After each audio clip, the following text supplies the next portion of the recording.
All right, guys, welcome to the Give It Podcast, the podcast for nerds, for blurs. If you have a fandom, you are most certainly welcome here. I'm your host, the most Will Buchanan, also known as Black Spartan. Of course, the man to my left, your right, depending on your screen is flipped. What do you have for us today, sir? And your mic went out again. The timing of it all, the mic went out. But let's see. You back in? Oh, that's a high-pitched whine. I would say no, sir. You're not coming in. You really sound like a fax machine right now. Still? Hooray, I have a backup career, Skrillex. That was funny. You started to go into the I was like, you kind of remind me of another friend of mine that was having Autobots issues. But either way, what do you have for us today, sir? Well, as I said, with less box office drop off than The Flash, I'm Joe Tonello. Also reminding you that you can find us on Spotify, Stitcher until it closes, Amazon Music, and Google Podcasts. Yep, he's right. But together we are the Give It Podcast, and much like the WWE of old, guys, we do have some choice language, but we're not that vulgar. At the same time, guys, there may be things that might be shown that might be too intense for younger viewers, so viewer discretion is advised. Aside from that, welcome.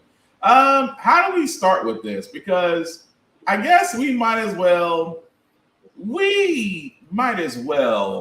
just go ahead and really address the elephant in the room. This June has been dug up. Say what? I said, you mean? Oh, we're starting with the fact that they dug up a poor man's body without any sort of consultation to any sort of family, if he had any, and used it despite the fact that its nature is the sole reason he took his own life. Damn. I was going to talk about The Flash. Where were you going with it? That's also The Flash. I was like, I was thinking to myself, was that The Flash? But I'm talking about George Sears. Oh, yeah. Well, that too. But yes, we are going to talk about The Flash first and the dumpster fire that it is definitely not turning a profit as some Warner Brothers executives hope it would.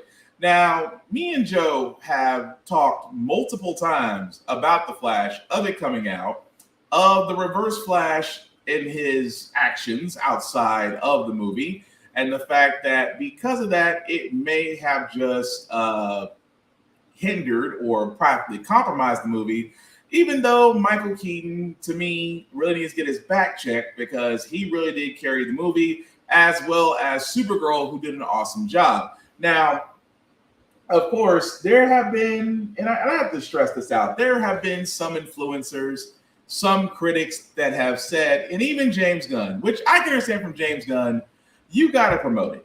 It wasn't your baby. You didn't sign on to this. It wasn't a part of your wheelhouse when you signed on and created DC Studios.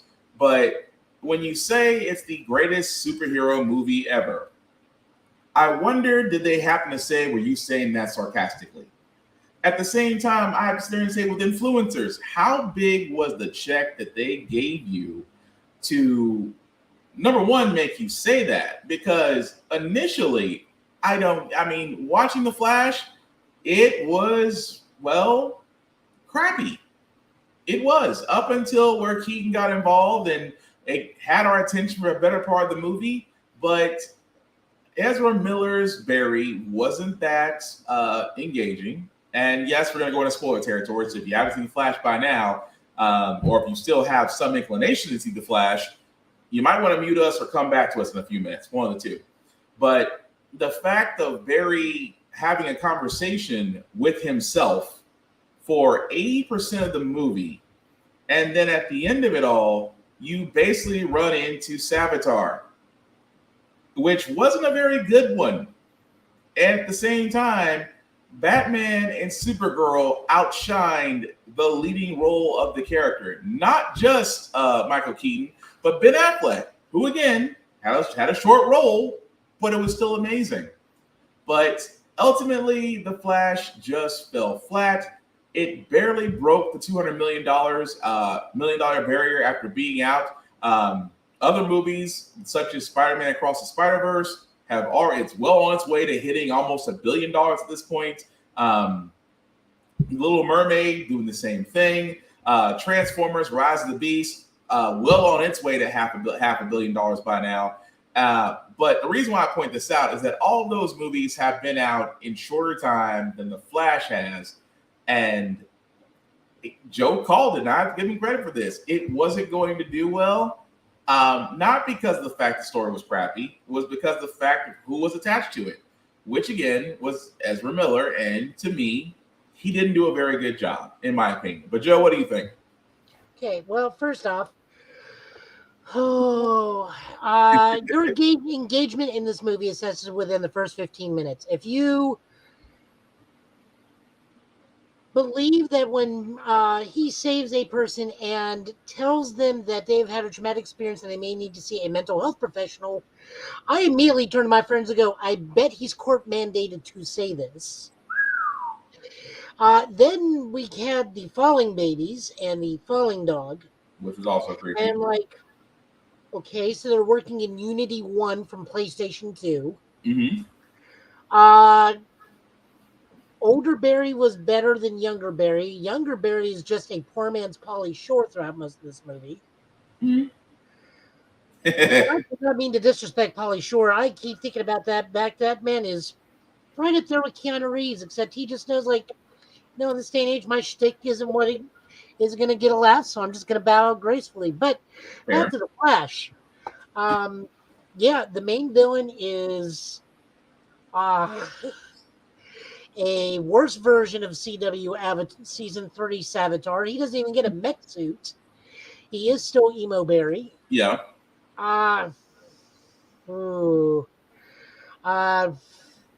Teddy Sears had to go on records. For those unaware, the actor Teddy Sears is the one who played Jay Garrick and Zoom in Season 2. Had to go out on things like, guys, that's not me. I'm not in this movie.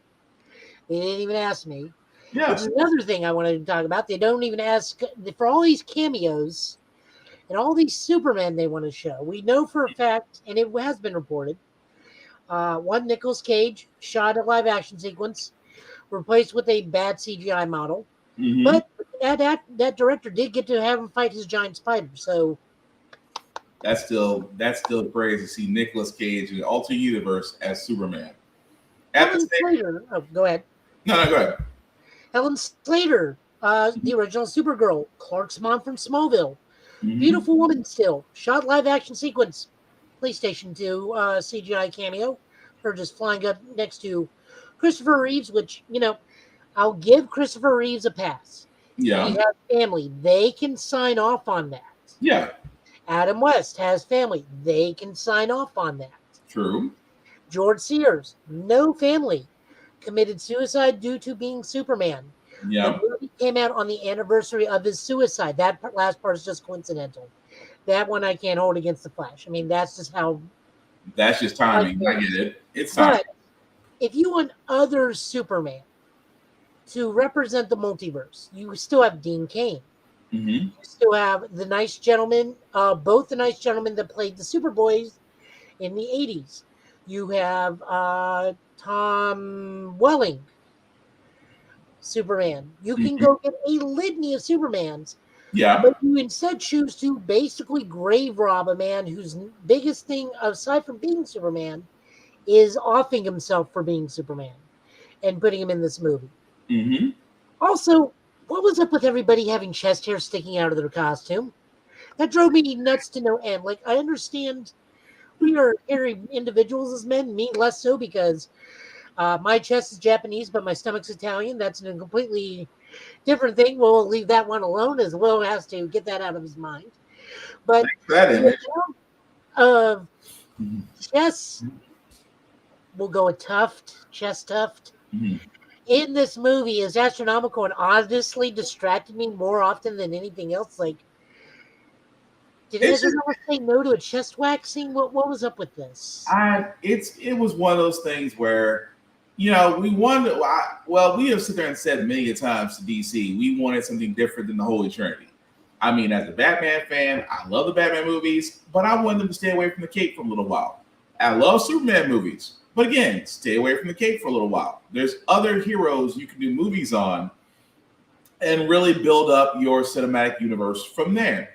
But The Flash, it just hit all the wrong notes. And again, the whole idea of where you had Barry basically being his own best friend, to me was about as cringy as Wonder Woman 84. That's on a level of cringe that just I just can't get past that, because number one, you are talking to your past self while talking to yourself, while trying to convince yourself that, hey, maybe we should save our mom, and realize that now you have to convince your past self to not save your mom because you realize it messes everything up. It is the weirdest dynamic I have ever seen. And I'm not saying that dual dynamics cannot work. James McAvoy in Split had proven that you can do dynamics, because he deserves an Oscar for that movie as far as I'm concerned. But Ezra Miller trying to do it there, it just didn't. I mean, it just, and again, I'm trying to separate myself from what I knew, because when I first started watching The Flash and Ezra came on the screen, it just gave off creepy vibes. I mean, that's all I can sit there and say. It gave off creepy vibes. And it could be that because of what we know from his police arrest and his public antics, that, and of course his appearance at the DC Fan Expo about a few years back, where it just looked like he was, well, let's be honest, he looked like he was he was high on something. He was high on something, and you could tell he was also high on something when at the movie premiere they showed him, which again, this is one of the very few DC movies that got very little press. And for good reason. You couldn't put your star out there because your star still has legal issues and battles to go through. Well, so also, I'm fairly certain if he walked the red carpet unattended, he would have choke slammed somebody. Yeah. I mean, the fact that they sat there and said, okay, Ezra Miller's going to walk the carpet. He's not going to take any questions. He's going to pose for photos, and then he's going to walk inside. What other high-profile movie do you know where the star has very little interaction with the crowd? And I mean next to nothing. Mel Brooks, but for a gag. Yeah, but that's it. But it's just like all that to me equaled up to the fact of this was really, I can't really call the movie a dumpster fire, because again, Keaton Keaton picking up the cowl again, really giving us the Batman. Like I said, he gave me Burton Batman. Even the fight scenes what he did with Batman are pretty good. So I liked him until all he really became to me while in the Batsuit, save for the first fight, was just, I am here to say famous lines from the 89 movie and provide, ooh, remember this. Well, I mean, he was for there a good bit of the movie. And then, like, he does a good job. Mhm. The other problem I have with it is that we now know they have filmed 3 endings with this. Henry Cavill was paid $250,000 to appear with Diana in the courtroom scene. Mhm. Wasn't done. Sasha and Michael were paid and came back and shot a courtroom scene saying, oh, well, Barry's in the same universe because of X reasons. Yeah. It's just his universe, they're here. Yes. Instead, we get George Clooney, which this is the James Gunn ending. Mhm. George Clooney coming out, Barry going, what the F, and his tooth falling out again, like some cliche hobo joke. Yeah. So and then the after credit scene just shows you they have nothing left in the tank.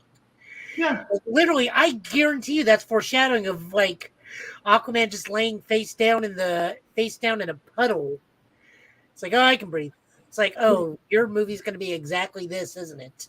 And well, Momoa has sat there and said that Aquaman 2 is not going to be what you think it is because they didn't really take his input on it. But the Flash itself, and I have to say this before I get your side on this and we move on to the next stuff. But the Flash itself thankfully signals the end of the Snyderverse. One more. What's the other one? The Aquaman. Aquaman 2. Aquaman Atlantis. No, here's what I say about Aquaman: The Lost Kingdom. Because they said the number one, James Wan said it's going to be a standalone. So again, that's always been the problem with DC. All these movies are standalone, and yet somehow they're connected. It can't work like that.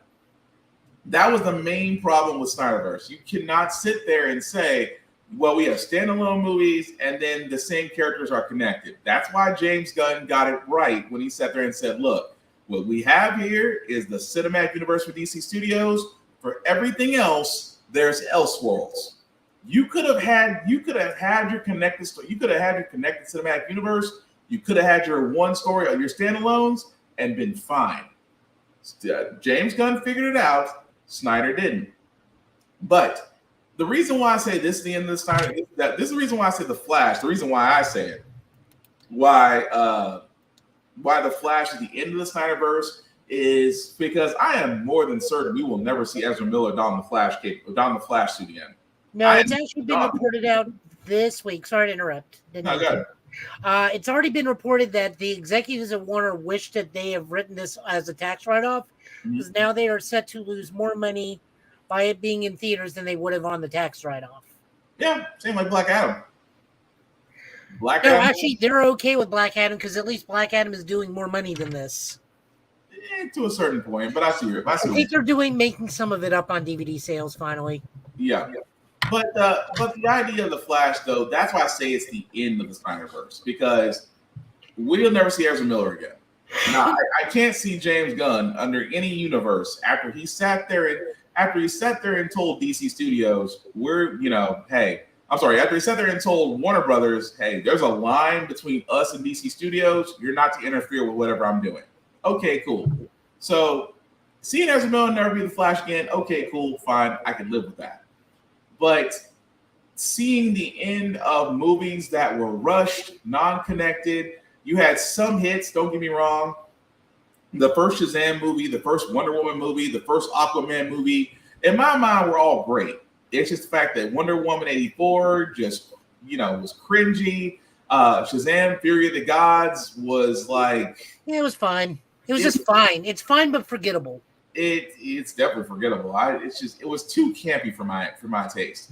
And like I said, I think Aquaman 2 is going to fall in the same boat. But this does to me signal the end of the Snyderverse. Of course, I am aside from Aquaman 2. I'm not sure if I'm going to go see Aquaman 2: Lost Kingdom. I am definitely going to go see Blue Beetle. Blue Beetle looks promising to me. Very, very promising. So James Gunn has also added Blue Beetle is considered part of his DC universe. Okay. It's just he is still considering the launch pad. Superman is just the Blue Beetle and its thing is part of it. So my final two thoughts on this is I want to know who their spin doctors are because they clearly live in Tornado Alley. Damn. And I find it funny that the most consistent actors in the Snyderverse are who is the actress that does Waller? Oh, Viola Davis? who voices Waller? Who Who plays plays Waller? Waller? It's Viola Davis, right? Oh, Viola Davis plays Waller. Yeah. Yeah. So it's funny to me the most consistent actor and most consistent through lines through the entire Snyderverse is Michael Shannon uh and I just said her name, Viola Davis.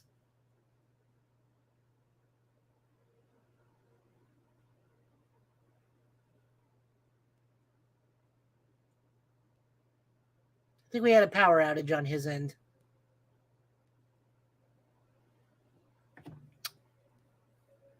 So I've been playing Street Fighter. It's been fun. I'm still using Manon. My nights are mostly consistent when I play until my hands are swollen. My hands are really swollen right now. Um, so we have been working. I'm just basically bouncing back and forth between 3 stars and 4 star silver. It's that rough state or learning area. Yep, there he goes. Need to get him back in a little bit. We can get that to happen. I mean, these things just happen every so often. It's okay. But anyways, and I'm gone fuzzy. Oh boy. So, anyways, as I was saying, Manon. I'm learning her. I did try to learn other new people recently. I've just come to the conclusion I really have to gel with the fighter and their play style to actually do anything. And because I've played for Laura so long, I have a hard time going back to other character play styles.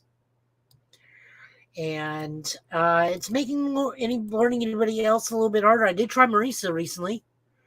Um, that wasn't too bad. Just not my play style. I don't know how to play as a Juggernaut style character. And what have I been playing? I've also been playing Alien Dark Descent. We'll be back eventually. This kind of stuff happens to him all the time. Let me check the phone real quick. We will just edit this out later. This happens. So, Alien Dark Descent.